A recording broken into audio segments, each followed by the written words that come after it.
Comparative advantage. The theory of comparative advantage states that if countries or persons specialize in producing goods where they have lower opportunity costs, then there will be an increase in economic welfare. According to the economist Adam Smith, what is prudence in the conduct of every private family can scarce be fully in that of a great kingdom. Let's introduce Gant and Zana. They are both fans of pizza and cake. In 1 month, Gant can produce 30 pizzas or 10 cakes. On the other hand, Zana can produce 30 cakes or 10 pizzas. If Gant focuses all his time on cakes, he can produce 10 of them. And if Zana focuses all her time on pizzas, she can produce 10. Opportunity cost. In order for Gant to produce 10 cakes, he is going to give up from 30 pizzas. So Gant's opportunity cost to produce 10 cakes is 30 pizzas. Therefore, in order for Gant to produce 1 cake, he is sacrificing 3 pizzas. On the other hand, in the case of Zana, for her to produce 30 pizzas, she is going to give up from 10 cakes. So Zana's opportunity cost to produce 30 pizzas is 10 pizzas. So in the order for Zana to produce 1 pizza, she is sacrificing 3 cakes. Gant will sacrifice 1/3 of a cake per pizza, while Zana will sacrifice 3 cakes per pizza. So Gant has the competitive advantages in pizzas. On the other hand, Zana will sacrifice 1/3 of a pizza per cake, while Gant sacrifices 3 pizzas per cake, so Zana has the competitive advantages in cakes.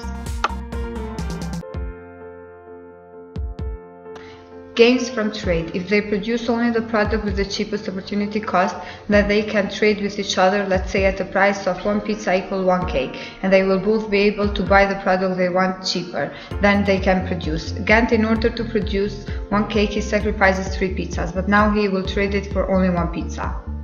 The principle of comparative advantage. If our country can produce some set of goods at lower cost than a foreign country, and if the foreign country can produce some other set of goods at a lower cost, then we can produce them. Then clearly it would be best for us to trade our relatively cheaper goods for their relatively cheaper goods. In this way, both countries may gain from trade.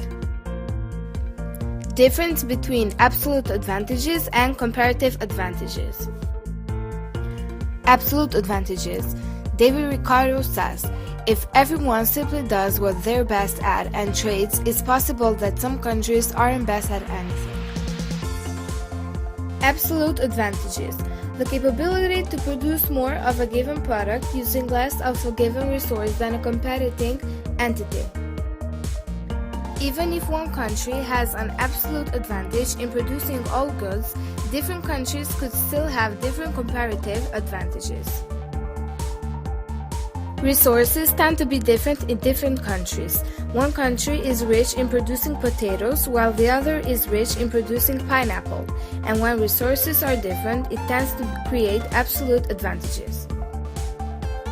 If you are better at producing cake than your neighbor, but at the same time you also have the skill to build a rocket, so you can choose between being a cake boss and a rocket scientist. The theory of comparative advantages says that nations should specialize in producing the good in which they have the lowest opportunity cost.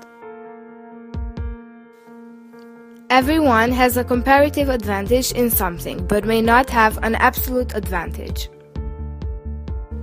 In the end, people would not only look in the absolute advantage, but they would also consider comparative advantages when deciding what goods to produce and for whom to produce them. Created using Powtoon.